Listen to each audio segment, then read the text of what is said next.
What's up, everybody? Welcome back to the Epic Mixdown channel. My name's Jared, and I got another video for you today. Funny thing is I actually what I wanted to show you today, I went through and mixed, and I did it creating a video, and OBS decided to freeze my screen capture, so I did what I did. However, you couldn't see what I was doing on screen. So what I'd like to do right now is show you everything I just did that you were supposed to see. So this video is going to be focusing on mixing the bass for this record that you heard in the last video that was mixing drums. This track all I have I produced. So let me show you what we got real quick. So let me mute the processing and then we'll just go through it one by one. It's pretty unfortunate that that happened. When you're new to the world of doing stuff, make happy accidents, brother. So here we go. Let me play the track for what we did the last time, mixing drums, play a few bars, and then we'll play 808. Then I'll go through what I did. Go.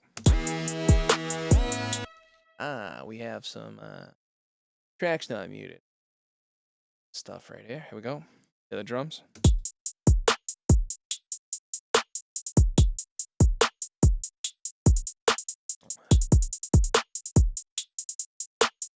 All right. So if you're following along through this journey, this epic, that sounds familiar.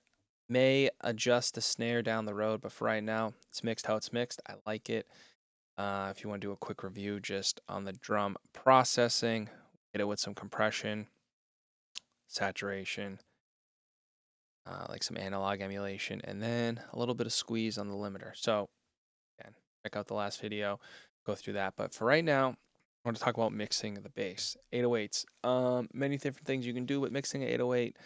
For me, again, I really don't want to, you know, kind of redo everything because I know where I have it. But let's play the 808.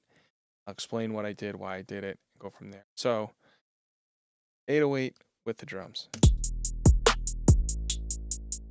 have to turn up the fader.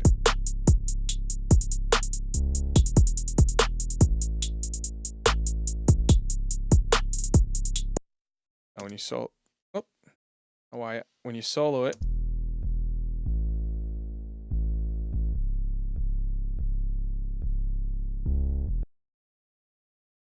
me personally, through this journey of mixing this epic, I really feel like the best thing you can do is let the bass exist, get out of the way, let it do its thing.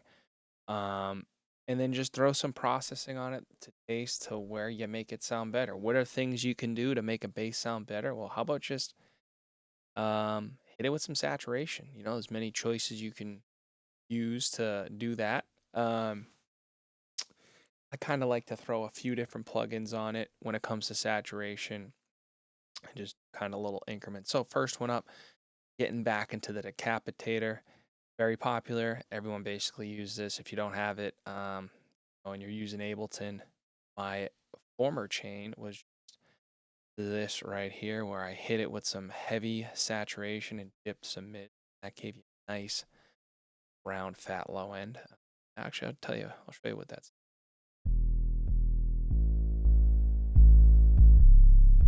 Instantly, instantly louder because it adds a lot of gain, but um, it makes it just so much fatter. So, anyways, back to the decapitator. See, I make it a little fatter there. Add some weight to the low end.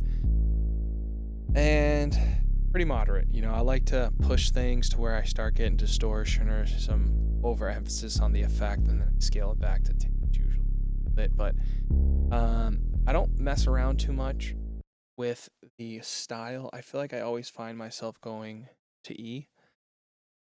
So I'll leave it at that. I did gain stage it.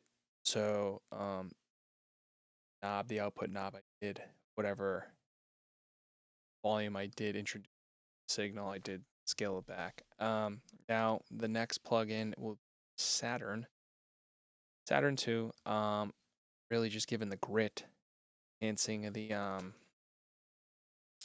mids. And now what you do here is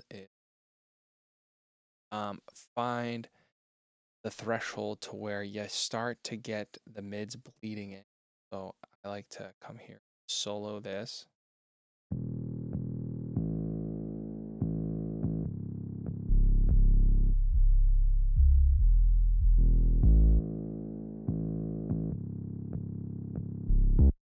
So I play with this till I hear mainly no more much of the sub low end.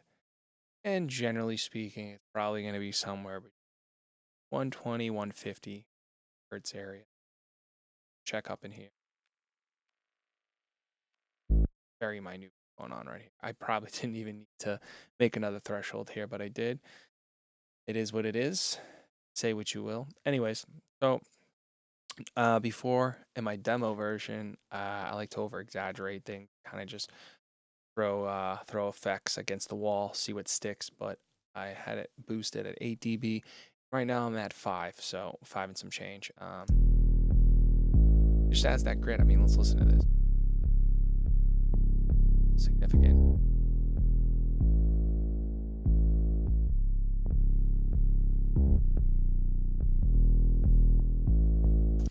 We're adding a lot of drive there. Then this EQ is really just to do a little dip in the fundamental of the record for what key it's in. And to get that, you can come right here and this key right here. And you can come right down your keyboard, the keys. Even if you didn't, you can just actually go over each individual one and it'll tell you what note it is. So this is key of E major. So I came right down to the fundamental and I just dipped.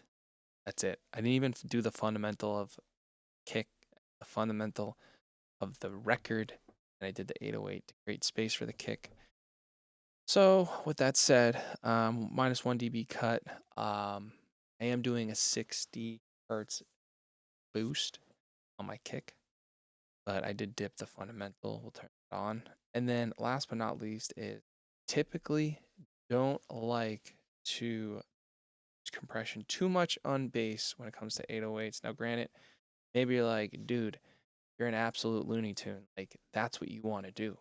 That's the secret sauce. Smashing it through a compressor, squeezing it out, cranking the gain, and then you get some sweet hip hop 808 sound. Me, I'm like, dude, I don't know. I'm just here for for a good time, you know? If I feel like I want to throw a compressor on it, get some gain reduction because I think it's kind of making the effects I do before a little more cohesive, that's what I'm gonna do. If it's not, I mean, hey, makes me feel good. So this time I went with an opto, threw on the PLA 3A. And I'm just, little little modest 2 to 3 dB gain reduction. And that's all I did, and I leveled it off. So what I like to do is I like to pull down fader. We're just gonna bring it in.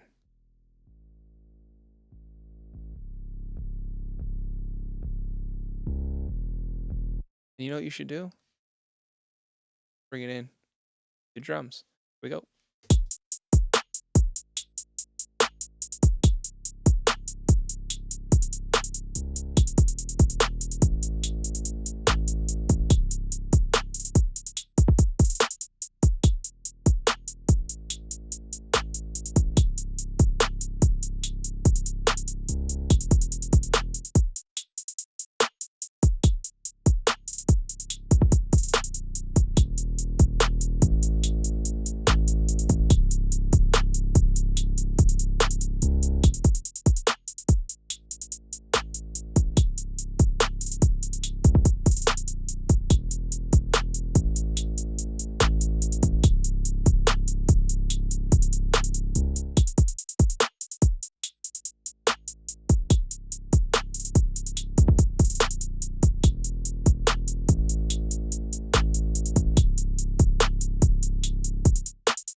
What I'm doing there is a few things. I try to, in between 3 or 4 runs, run the fader from zero, moving up.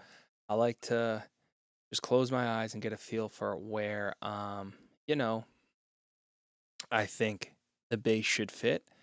I'm trying to really feel as much as the low I can with these headphones on, and just really with that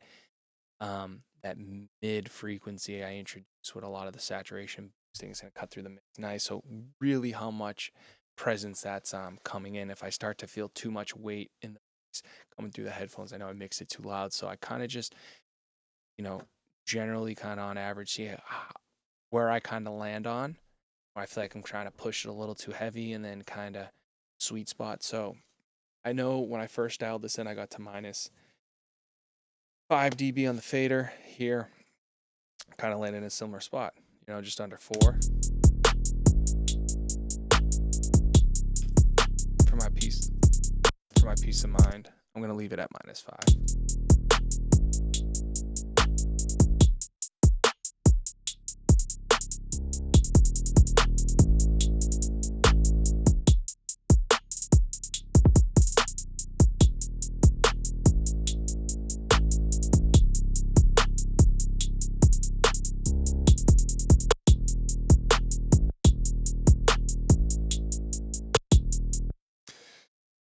So yeah, I mean, that's really it. When it comes to the 808 and the bass, I mean, I really wouldn't do too much processing, because then you're gonna start, if you use too much compression, you're gonna just start rounding, smoothing the transient. It's not gonna punch as much. So really just, and I know with saturation you can you know, kind of have a similar effect, but really adding the harmonics to give that weight. So I'm not going to do anything with like mono, nothing. I just want to add saturation, level it off, let it exist. I'm not even like, if you look, I'm not even EQing like the low end. I'm not even rounding. I'm just like letting the 808 be the 808. So let's move into the sine real quick. Kind of similar ideology.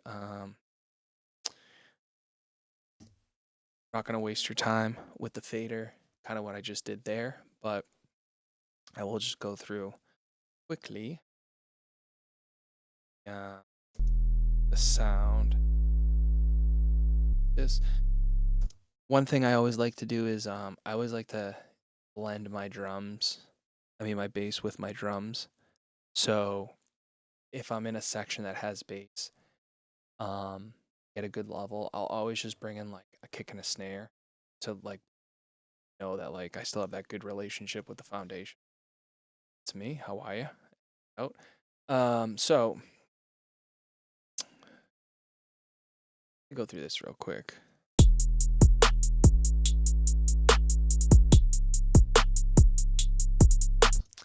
Again, capitator.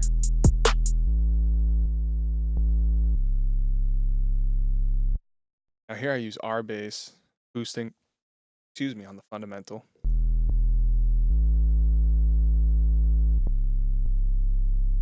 God, and it just really brings out so much in this sound. And then similar ideology here, similar thought process with the Saturn II.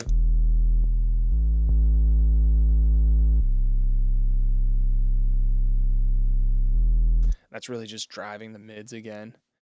Then here we just, look, I did a little roll off here. Here, dipping the fundamental.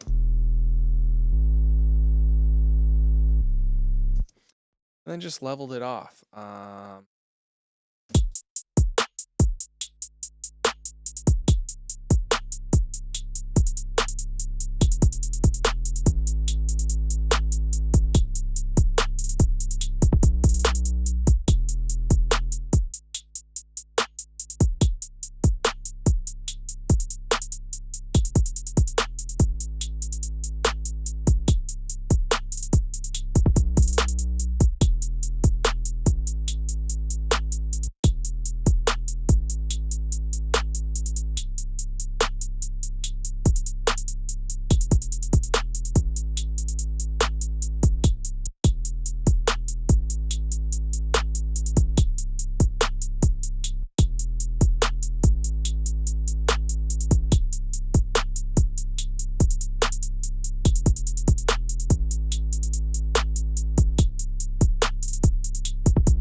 So yeah, that's really pretty pretty simple when it comes to what I like to do with bass.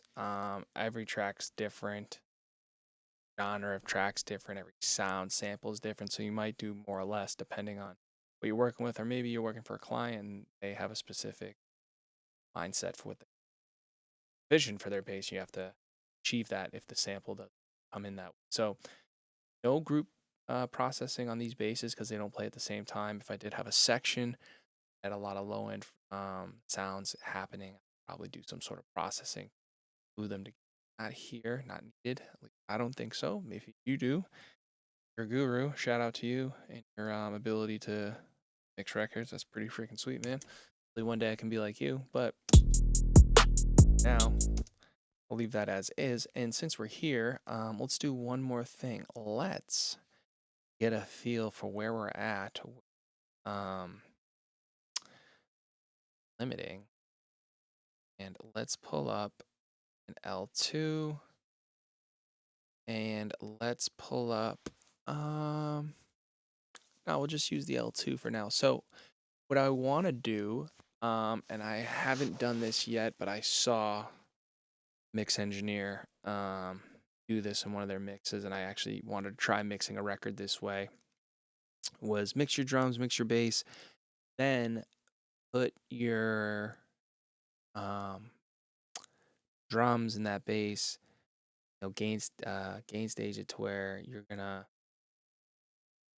bring it to loudness of like what the master would be. So then you mix your vocal in next to that, so your leveling's like pristine, and then everything else just kind of falls in place. Which, you know, kind of how I do it in generally when it comes to any record. I'm always starting with like the kick, that's my foundation, then making sure my bass level's right there, snares right there, the vocals kind of always like the loudest parts in the track, respectfully. So it's probably gonna get loud, but I'll give you a warning before I flip the limiter, bring up the gain. So what I'm gonna do is I'm gonna hold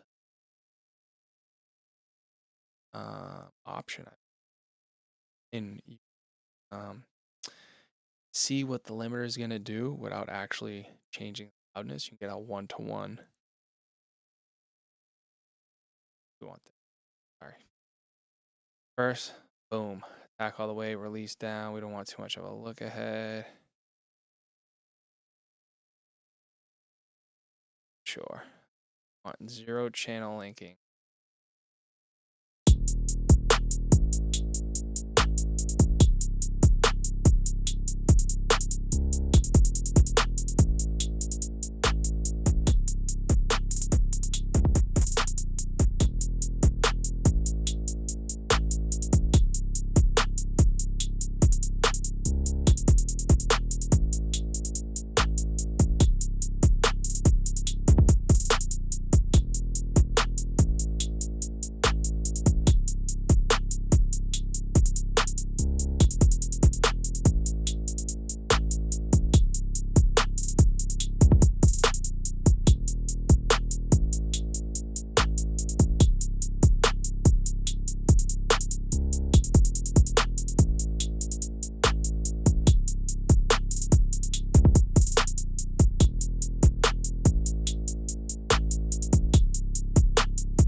Time.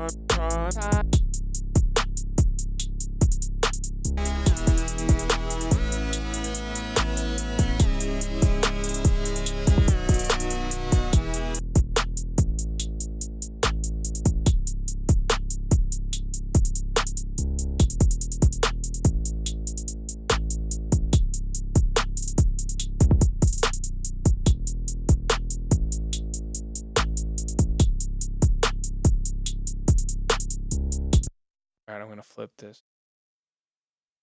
Let's turn our headphones down.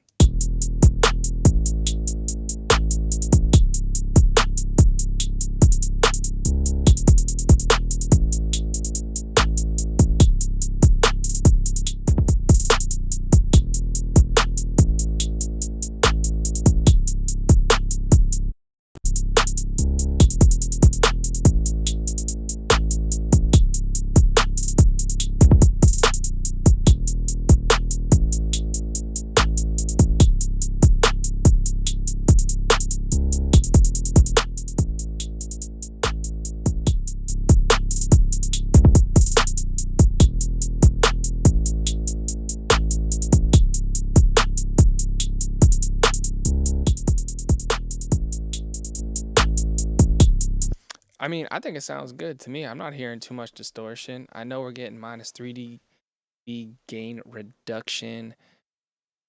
The LUFS hovering around minus 10, but when you bring in the other elements, it's going to add to the overall loudness. I mean, I'm trying to get all my masters in terms of LUFS to be anywhere between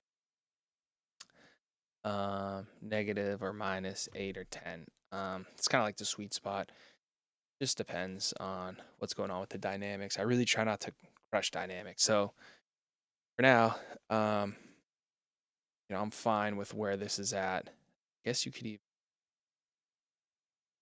you could even like do a limiter clip, then final limiter but video. So I'm gonna leave this as is, and the next video we're gonna tackle the main vocal. As you can see here, there's a lot of vocal. But we'll focus on the main vocal, and then not too long we can get the rest of the vocals with the harmony, all that other fun stuff before we get to the melodics. But once again, thanks for watching. Hope you learned something. See you next time.